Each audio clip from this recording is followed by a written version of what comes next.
کیسا شخص جس کا پورا جسم نکارا تھا لیکن وہ پھر بھی اللہ کا شکر ادا کر رہا تھا، آخر کیوں؟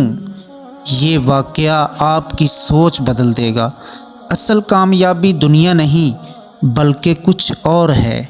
ایک مرتبہ حضرت موسیٰ علیہ السلام نے اللہ تعالیٰ کی بارگاہ میں عرض کی، اے اللہ، مجھے اپنے کسی خاص دوست سے ملنے کی سعادت عطا فرما۔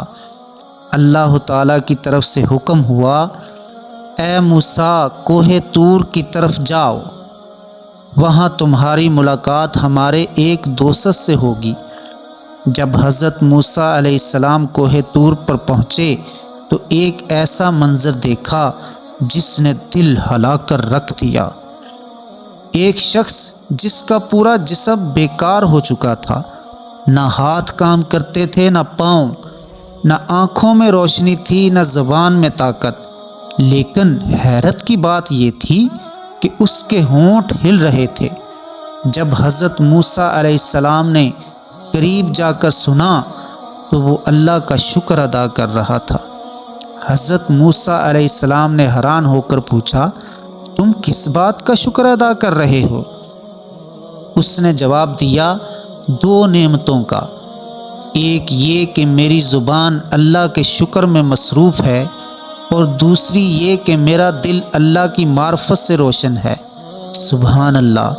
پھر اس نے کہا، میں 100 برس سے اس تکلیف میں مبتلا ہوں اور میری صرف 2 خواہشیں ہیں، ایک یہ کہ حضرت موسیٰ علیہ السلام سے ملاقات ہو جائے اور دوسری مجھے ٹھنڈا پانی مل جائے۔ حضرت موسیٰ علیہ السلام نے فرمایا، مبارک ہو، تمہاری دونوں مرادیں پوری ہو گئیں۔ جب وہ پانی لینے گئے تو اللہ تعالیٰ نے اس بندے کی روح قبض کر لی۔ جب حضرت موسیٰ علیہ السلام واپس آئے تو یہ منظر دیکھ کر رو پڑے اور اللہ تعالیٰ کی بارگاہ میں عرض کی، اے پروردگار، کیا اپنے دوستوں کے ساتھ ایسا معاملہ کیا جاتا ہے؟